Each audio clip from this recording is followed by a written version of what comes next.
नमस्कार, आप देख रहे हैं डीपीडी न्यूज और मैं हूं आपके साथ शिवानी शर्मा। एक बार फिर सहारनपुर की छोटी बड़ी हर खबरों के साथ। उम्मीद है आपने हमारे चैनल को सब्सक्राइब जरूर कर लिया होगा।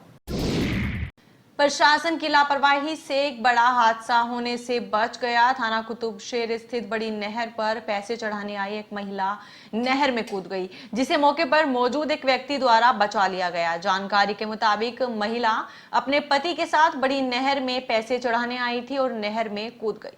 पति से जब इस विषय में बात की गई तो पति ने बताया कि पारिवारिक कलह के चलते महिला ने यह कदम उठाया है। इसी दौरान गश्त पर मौजूद नकुड़ तिराहा चौकी इंचार्ज दीपक व दीवान अरुण पुलिस कर्मियों के साथ मौके पर पहुंचे और व्यक्ति की मदद से महिला को बचा लिया गया। बता दें कि कुछ दिनों पहले बड़ी नहर की रेलिंग पर जंपर चढ़ने से रेलिंग टूट गई थी। गौरतलब है कि प्रशासन द्वारा वहां चेतावनी का एक बोर्ड तो लगवा दिया गया है, लेकिन अभी तक नहर की रेलिंग नहीं बनवाई गई है, जिसका परिणाम ये है कि आज फिर एक बड़ा हादसा होने से टल गया और महिला की जान बच गई। क्या नाम है आपका? अमित। क्या हुआ इस महिला के साथ? वो चलती हुई गाड़ी पे से नहर में कूद गई। अच्छा, तो फिर किसने बचाया इसको? मैंने बताया। क्या नाम है आपका? अमित। कहाँ के रहने वाले आप? मानामू। जनपद मुजफ्फरनगर से एक भावुक कर देने वाला मामला सामने आया है। जी हां, 13 साल पहले बचपन में इलाहाबाद का रहने वाला एक मासूम अपनों से बिछड़कर मुजफ्फरनगर की जेल में जिंदगी जी रहा है, जिसका नाम व पता गलत होने की वजह से आज तक उसका कोई सुराग नहीं लग पा रहा था। 13 साल बाद जब बदहवास मां को इस बात की खबर लगी तो मां दौड़ी दौड़ी मुजफ्फरनगर की जेल चली आई और जो दृश्य देखने को मिला वह बेहद भावुक और अकल्पनीय था। दरअसल 8 साल की उम्र में पिता से खफा होकर बचपन में लापता हुए अतुल की ओर 13 साल बाद जवानी में जेल अधीक्षक सीताराम शर्मा ने ध्यान आकर्षित कर विशेष रूप से उसकी सहायता की और जब उसके परिजनों से मिलवाया तो जिसने भी वह दृश्य देखा तो सबकी आंखों में आंसू छलक गए। जेल अधीक्षक सीताराम शर्मा रोते हुए मां बेटे को ढांढस बढ़ाते हुए कुर्सी से खड़े हो गए और मां अपने बेटे को गले लगाकर बरसों से दबे अपने आंसू बाहर निकालती नजर आई।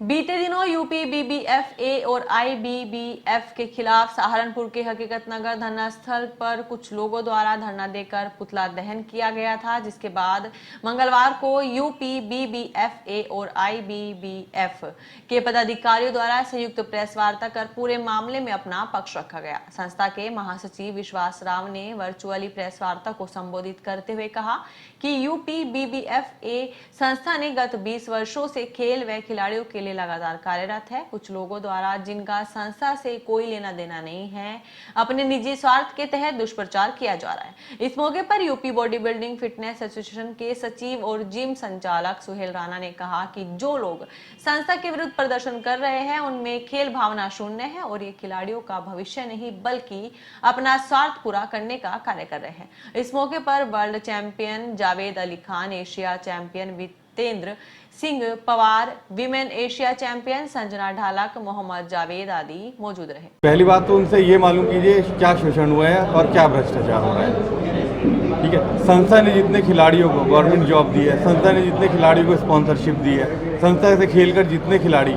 आज अलग अलग कंपनीज में रिक्रूट हैं, कुछ गवर्नमेंट जॉब्स में हैं, तो ये भ्रष्टाचार कहाँ से आ गया? संस्था सपोर्ट कर रही है, भ्रष्टाचार की कोई ऐसी बात नहीं है। कोई एक एग्जाम्पल वो बताएं कि उन लोगों ने किसी एक खिलाड़ी को सपोर्ट किया हो, उसे स्पॉन्सर किया हो, उसे कोई सरकारी जॉब दिलाई हो, किसी प्राइवेट कंपनी में ही जॉब दिलाई हो, किसी खिलाड़ी को कोई इंटरनेशनल खेलने जा रहा है उसे क्या सपोर्ट करी है। और हमारे पास तो ऐसे 1000 एग्जाम्पल्स हैं। हमारे इंडिया के क्या, हमारे एशिया के सबसे बड़े बॉडी बिल्डर पूरे वर्ल्ड में हमारे जावेद भाई का नाम है, ये रेलवे में रिक्रूट है, इसी संस्था से खेलते हैं। हमारे लेजेंड प्लेयर इंडिया में इतने बड़े टाइटल्स आज तक किसी के पास नहीं है जो हमारे वितेंद्र भैया के पास है, ये इस संस्था के साथ हैं। तो क्या इन सब लोग, संजना हमारे बीच खड़ी है, कस्टम में रिक्रूट है, ये संस्था से, राव बिलाल कस्टम में रिक्रूट है, ये संस्था से। और यहाँ पे जितने आप देखेंगे कम से कम 10-15 नेशनल एथलीट हैं, इंटरनेशनल एथलीट खड़े हैं। ये सब लोग बेवकूफ़ हैं। सरकारी गवर्नमेंट की जितने भी हमारी संस्थाएँ हैं वो बेवकूफ़ है, बिना कुछ इंक्वायरी किए वो किसी भी संस्था के साथ जुड़ जाएंगी। प्राइवेट मान्यता भी आपकी खत्म हो चुकी है पिछले 2 मान्यता देखो, खत्म इस नहीं बारे में है। मैं एक बात कहना चाहूँगा। पिछले 10 या 12 साल से इसी ऑर्गेनाइजेशन को गवर्नमेंट ऑफ इंडिया का अप्रूवल था। लास्ट ईयर से अभी तक होल्ड पे डाला हुआ है, इसको कैंसिल नहीं है। रद्द नहीं किया गया। अगर इसको रद्द करके किसी और ऑर्गेनाइजेशन को मान्यता दी जाती है तो आप बोलेंगे कि इलीगल है। अभी गवर्नमेंट ऑफ इंडिया ने किसी को अप्रूवल नहीं दिया है। और 13 गेम्स होल्ड है। कुछ गेम्स और भी हैं जिन्होंने उन्हें होल्ड पे डाला हुआ है। वे भी डिसीजन कर रहे हैं कि हम मान्यता किसको दें किसको ना दें। तो आप इसको कैंसिलेशन या रद्द नहीं मान सकते, इलीगल नहीं मान सकते, शोषण वगैरह इस तरह के जो शब्द यूज़ हो रहा है इनको नहीं मान सकते, क्योंकि अभी ये होल्ड पे है। जब तक डिसीजन नहीं होता तो हम बुरा नहीं बोल सकते। हम इसको ये भी नहीं बोल सकते कि इसको मान्यता प्राप्त नहीं है, ये ख़राब है, ये शोषण हो रहा है। पिछले 12 साल से तो ये होल्ड किए हुए हैं, अभी इसको होल्ड पे डाला हुआ है, किसी और को नहीं दी है। तो अगर किसी और को देगी तो हम मानेंगे ना ये रद्द हो चुकी है। अभी किसी और को दी ही नहीं है, पेंडिंग एंड होल्ड। किसी और को बस मान्यता इतना ही नहीं है। दी गई। मैं रेलवे से हूँ, जावेद अली खान, वर्ल्ड चैंपियन, कानपुर का रहने वाला हूँ। हम खुद इसी संस्था के अंदर से पार्टिसिपेट करते हैं अभी तक। जहां एक ओर भारतीय जनता पार्टी हिंदू राष्ट्र के नारे लगाती है, वहीं दूसरी ओर हिंदू रक्षा दल ने भाजपा को 2024 में वोट न देने की चेतावनी दी है। ऐसा क्यों हुआ, चलिए हम आपको बताते हैं। दरअसल सहारनपुर के 9 गजा पीर के ठीक सामने काफी वर्षों से एक मंदिर क्षतिग्रस्त अवस्था में है, जिसे लेकर आज तक शासन एवं प्रशासन द्वारा कोई कदम नहीं उठाया गया। ऐसे में नाराज हिंदू रक्षा दल ने जल्द से जल्द मंदिर की अवस्था में सुधार करने की प्रशासन को चेतावनी दी है। साथ ही हिंदू रक्षा दल के जिलाध्यक्ष राजन पंडित ने कहा कि यदि हिंदुओं की भाजपा सरकार में भी मंदिरों को लेकर कोई ठोस कदम नहीं उठाए जाते तो 2024 में भाजपा को वोट कतई नहीं दिया जाएगा। मेरा नाम राजन पंडित है, मैं हिंदू रक्षा दल से जिलाध्यक्ष हूँ। हम इस मांग को ज्ञापन लिया, जैसे 9 गजे पीर के पास में मंदिर है ना, काफी समय से बंद पड़ा हुआ है। वो जो मूर्ति है वो भी लाल कपड़े से ढककर बिल्कुल बंद कर रखी। भाई देखो, हिंदुओं की सरकार है, हिंदुओं की सरकार में ही धार्मिक स्थल इस तरह से चलेंगे तो हम तो होने देने के नहीं बिल्कुल भी। हमारी मांग यह है कि हमने डीएम साहब के यहाँ ज्ञापन दिया है कि यह तो 1 हफ्ते के अंदर ये इस पर कार्रवाई कर दो, उसे चालू करो, वहाँ का जो निर्माण उनका निर्माण कराओ, वरना तो फिर हिंदू रक्षा दल स्वयं उस पर कार्रवाई करेगा। भाई खुद उसका निर्माण करेगा। अगर धरना प्रदर्शन करने की ताकत लगी तो हम वो धरना प्रदर्शन भी करेंगे, नहीं रुकेंगे।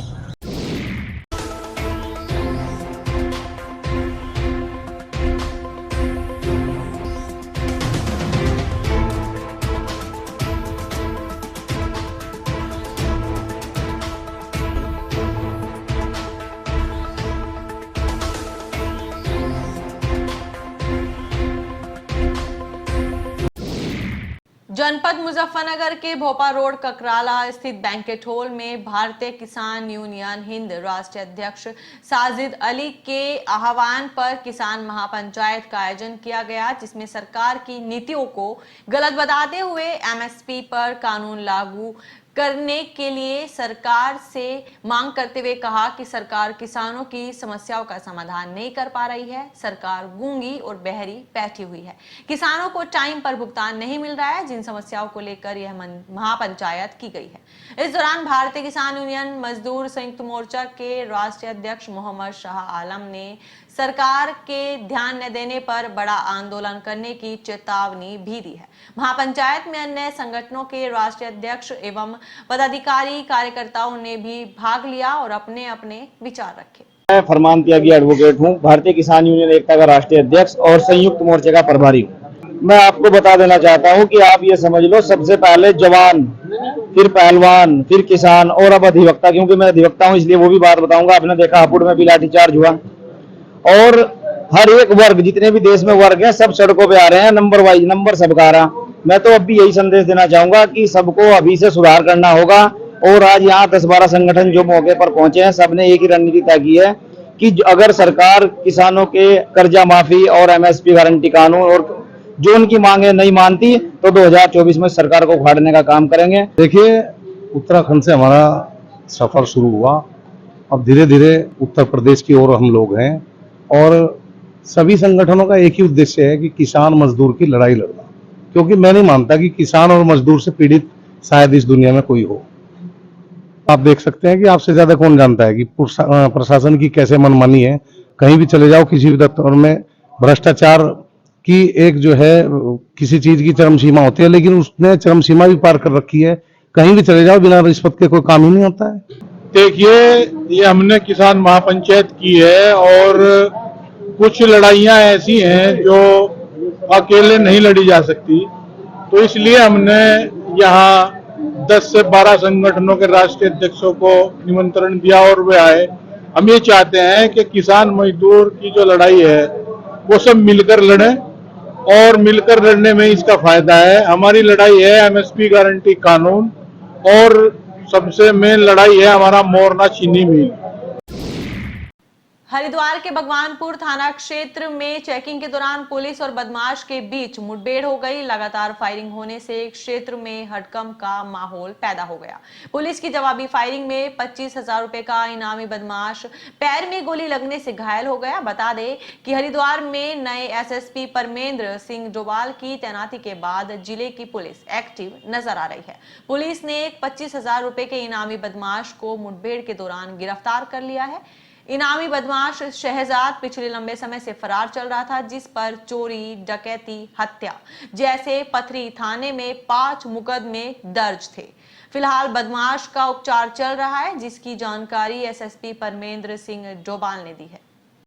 ये आज जो जनरल एक हमारी जो चेकिंग है करीब 5 बजे से 9 बजे की जो चेकिंग है, उस समय हमारा फोर्स लगातार चेकिंग सभी पॉइंटों पर कर रहा था। तो थाना भगवानपुर में खेड़ी सिकोपुर के पास में भी हमारी चेकिंग चल रही थी, मंडावर चौकी में। इसमें एक संदिग्ध व्यक्ति गाड़ी से आता हुआ उसमें दिखाई दिया था। जब पुलिस के द्वारा उसे रोकने का प्रयास किया गया तो गाड़ी मोड़ के भागने लगा। जब पुलिस के द्वारा पीछा किया गया तो खेत में जाके उसने एक फायर पुलिस पर किया। जब उसके बाद सूचना जब थाना प्रभारी द्वारा हमें दी गई तो एसपी देहात और सीओ की पूरी टीम ने मिलकर कॉम्बिंग करने के बाद जवाबी फायरिंग में, हालांकि ये घायल हुआ है, इसकी अरेस्टिंग करी है।